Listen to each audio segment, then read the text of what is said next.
Right, right.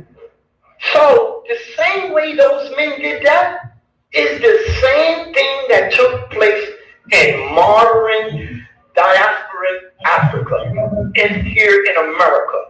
Most Honorable Elijah Muhammad, Noble Drew Ali, Marcus Garvey, these men told stories. And the stories were symbolic truths that had esoteric meaning. As a matter of fact, Marcus Garvey had 30 secret lessons called the African Mysteries. And he only gave the worthy candidates. I talk about that in the book.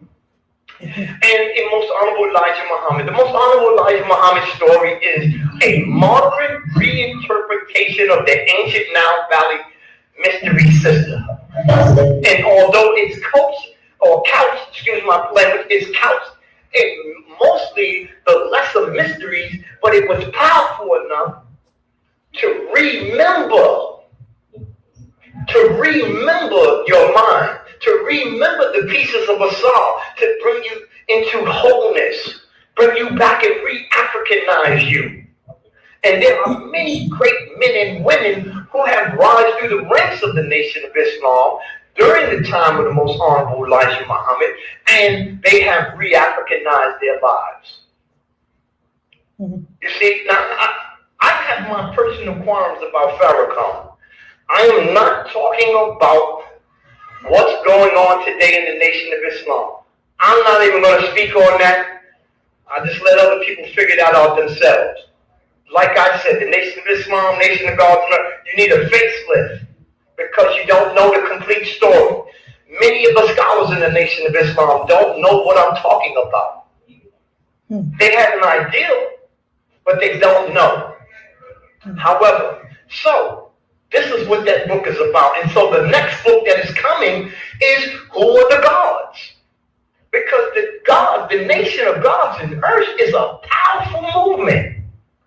When the Clarence Smith 13X was a minister in the Nation of Islam, he began to look at those lessons. And he began to have his own understanding. And he had his own self-styled wisdom. And where the Most Honorable Elijah Muhammad was saying Master Farag Muhammad was Allah, the father said, wait a minute, this is a half original man. He said, I'm the original man. I'm the original black man.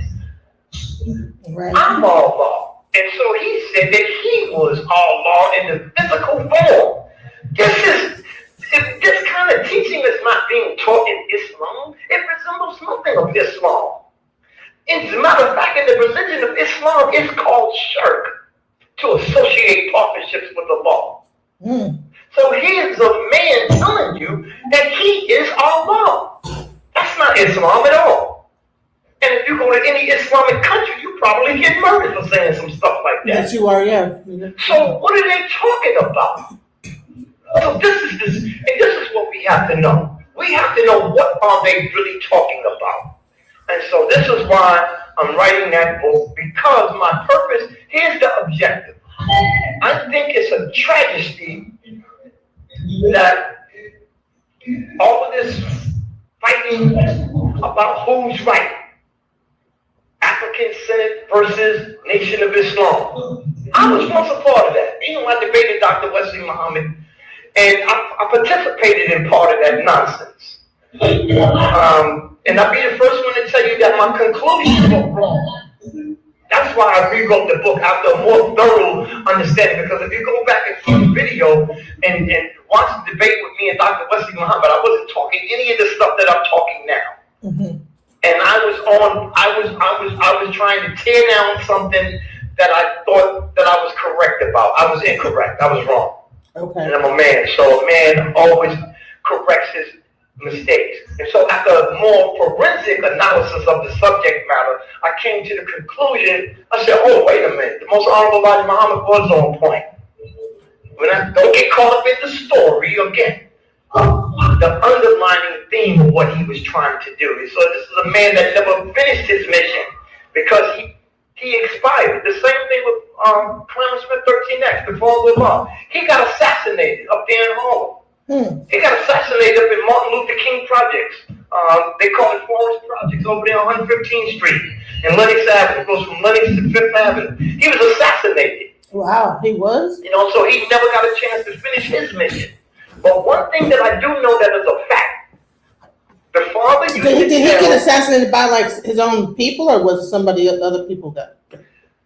I don't want to get into conspiracy theories. Okay. So I don't know the whole essence of how and who murdered him. Mm-hmm. But this is what I do know. He used to tell the guards to go down there to Schomburg Library. Mm-hmm. And there was another bookstore in Harlem. I can't think of the name of it. Dr. Ben, John Henry Clark,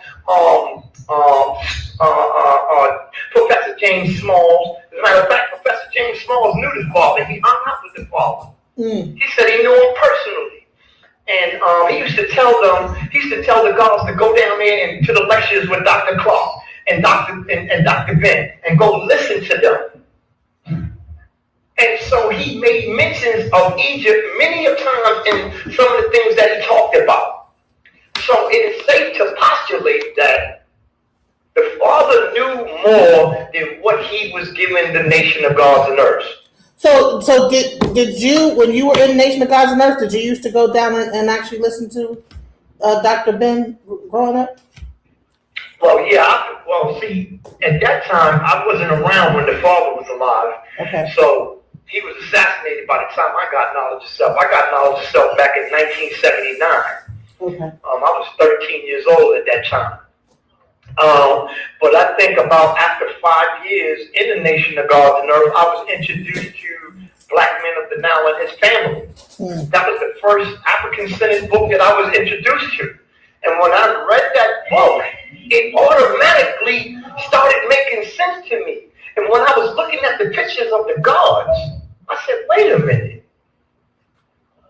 When I was looking at those images of the gods, I said, wait a minute, these are human men and human women they're in the images of. Mm.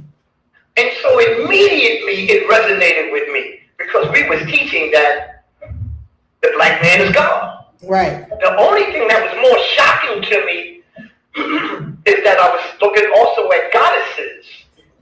Right. Because we wasn't teaching that the black woman was God. We was teaching that the black man was God, but we never taught that the black woman was God. Right. And so that was the most shocking thing to me. But the fact that these gods or these images were in the images of human beings, black men and black women, that's what resonated to me. And so I believe wholeheartedly that the lessons that we was given, in the lessons, there was occult spells in it. So when I looked at the symbols, it was resonating to me. I was like, oh, wow. It's like I knew this stuff all along, but didn't know it how I knew it, because we don't understand how these things work. We don't understand how the spirit moves, how the occult works. It's esoteric. It comes to you subtly. Yeah, it does. So it's not that the earlier lessons were wrong. They're always right, or right where you are at that time. Right, right.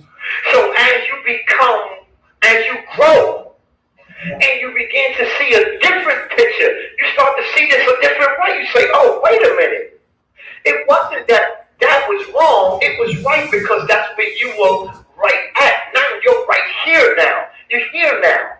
So now you're getting a greater understanding. But that's the way esoteric information, that's the way occult things appear. Because the great Indian Kushite nation, they call that Maya, illusion.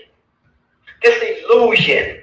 But this illusion, it appears to be one thing, but as we become more conscious, we start seeing through the illusion. Yes. And it's not that it's not reality at this particular three-dimensional level. This is reality at this particular three-dimensional level. Because if you don't think this goddamn wall exists, try to walk through it. Right.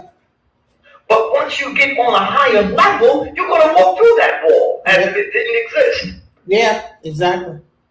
Yep. You see? And that's the way this stuff works. Yep. So we have to be careful about denigrating the people that came before us, thinking that we know something that we don't know. And it's a shame that the African-centered community and these brothers are not gelling with each other. Because it hurts the reconstructive efforts of re-Africanizing our people. So do you think that there is a disconnect between the Islamic community and the African Center? I thought it was more of the FBA and the African Center, the Foundational Black American and the Foundation, because they're saying that we didn't come from Africa. They're saying we came from America. They're saying that we were already here. That's what their whole argument is. And that's the nuance to this thing. See, this thing keeps morphing into something else. It is. Now we're talking about FBA. Right. It might as well be FBI. Because that's what I smell. I smell the FBI behind the FBA. Because the most honorable the most honorable Nana Omowale Malcolm X told us, he said, if there's any dilly-dallying, that's the government. And when you see this dilly-dallying, that's gotta be the government behind it. Because to say that okay, hold on. Could there have been Africans that were here in this part of the world? I don't deny that. Absolutely. No one denies that. Right. But let's be honest about the thing. Africa is our throne, although the planet Earth is our home. So don't try to bring this separatism into the mix. I think we need a new term. I think African Senate doesn't fully encompass the whole everything. I get what we're trying to say by being African Senate. I get that we're saying, okay, we are going to follow the traditions of our ancestors, and that is going to be our worldview. Right. I get that. That's powerful. But as the knowledge and the wisdom and the understanding begins to open up to us, we begin to find out, and the brother wrote the book, Supreme Understanding from the Nation of Islam, when the world was black, we find that we were everywhere. And we had mystery systems everywhere. Right. So the question becomes, if the ancient priests and initiated scientists from ancient Kemet went around the world on a civilizing campaign, as the legend states about Osiris, says he went around the world civilizing people, and everywhere he went, he taught this knowledge. If that be true, does the people or where the mystery system pops up in Asia, or pops up in Europe, or pops up in America, is it no longer African? Right. Exactly. It's still an African system.